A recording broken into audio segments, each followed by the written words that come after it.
Šiandien mes kalbėsime apie profesiją, kurios tėvai vis dar nesupranta, o mokesčių inspekcija dievina. Lietuvos influenceriai.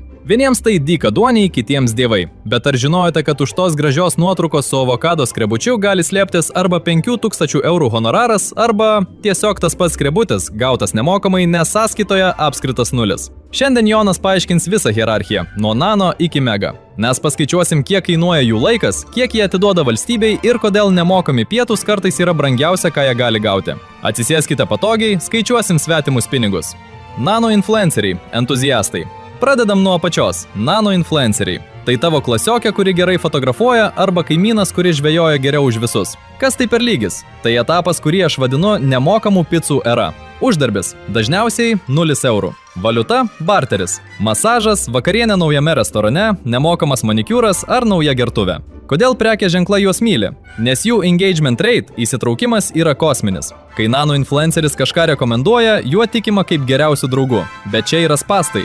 Tu nufilmuoji vakarienę, kuri kainuoja 40 eurų. Sugaišti valandą ruošdamasis, valandą fotkindamas, pusvalandį montuodamas reels. Tavo valandinis atlygis yra mažesnis nei Bolt kurjerio, o pabaigoje tu vis tiek lieki alkanas. Na, tiksliau, sotus, bet su tuščia pinigine. Tai hobis, o ne verslas. Dabar pakalbam apie mikroinfluencerius, darbininkus. Štai čia prasideda pirmieji tikri pinigai. Mikro lygis yra tie žmonės, kurie jau turi savo nišą. Sportas, mityba, tech, mamos. Kainoraštis. Vienas story nuo 80 iki 150 eurų. Vienas post reels nuo 200 iki 400 eurų. Šiame lygyje influenceris jau pradeda galvoti, esu per kietas dirbti tik už masažus. Bet čia atsiranda produkcijos kaštai. Jei nori, kad tavo video atrodytų profesionaliai, tau reikia gero apšvietimo. Mikrofonų, audio kokybė yra viskas. Prenumeratų montavimo programėlėms.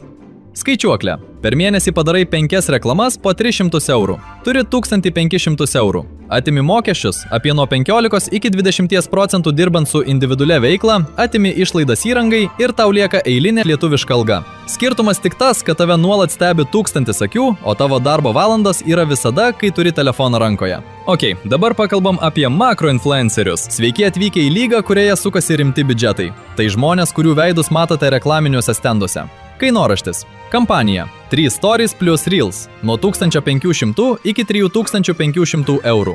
Ilgalaikis kontraktas. 6 mėnesiai. Nuo 10 000 iki 25 000 eurų. Šiame lygyje influenceris nebedirba vienas. Jis turi vadybininką, kuris pasiima nuo 10 iki 20% nuo sandario arba priklauso agentūrai. Čia atsiranda filmavimo dienos. Tai nebenufotkinau su telefonu. Atvažiuoja operatorius, apšvietėjas, makiažo meistrė. Vienas reklaminis video gali kainuoti 1000 eurų vien jo pagaminimui. Paslėptas išlaidos.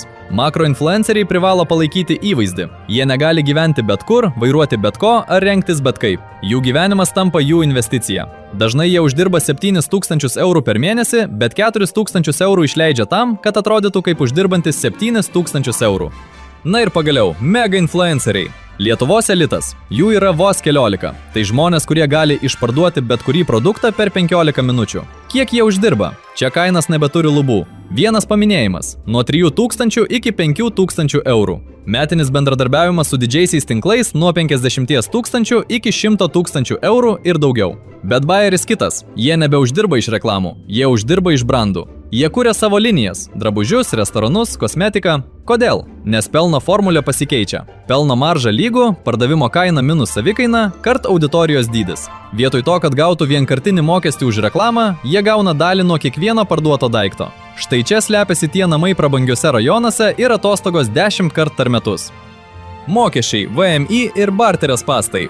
Grįžkim ant žemės. Mokesčių inspekcija turi AI algoritmus, kurie seka kiekvieną ačiū už dovanas postą. Lietuvoje, jei gavai dovanų už daugiau nei tam tikrą sumą, tai yra pajamos natūra. Gavai nemokamą masažą ir vakarienę už 200 eurų, valstybei esi skolingas mokesčius nuo tos sumos. Daugelis pradedančiųjų influencerių apie tai pamiršta, o po metų gauna laišką, kuris priverčia parduoti tas pačias gautas dovanas Vinted, kad susimokėtų baudą. Išvada. Influencerio darbas yra viena rizikingiausių verslo formų. Tavo turtas yra tavo reputacija. Viena klaida, vienas blogas žodis ir tavo mega statusas virsta cancel statusu per vieną naktį. Pinigų srautas sustoja, o lizingai už Porsche lieka. Tai ar verta? Tai va hebra, kiek uždirba Lietuvos influenceriai? Nuo 0 iki milijono. Bet vidurkis sėdi ten pat, kur ir tavo pusbrolis programuotojas. Apie 2-4 tūkstančius į rankas. Tik su daug daugiau streso ir mažiau privatumo. Jei galvojate apie šį kelią, darykite tai dėl turinio, o ne dėl nemokamų picų. Nes picos pasibaigia, o mokesčiai amžini. Klausimas. Kuris Lietuvos influenceris jūsų nuomonė daro geriausią turinį, o ne tik stumia reklamas? Rašykit komentaruose, padiskutuosim apie kokybę. Prenumeruokite Jonas paaiškins, spauskit like ir susitiksim kitame video, kur paaiškinsiu kitą lietuvišką verslo paslaptį. Iki!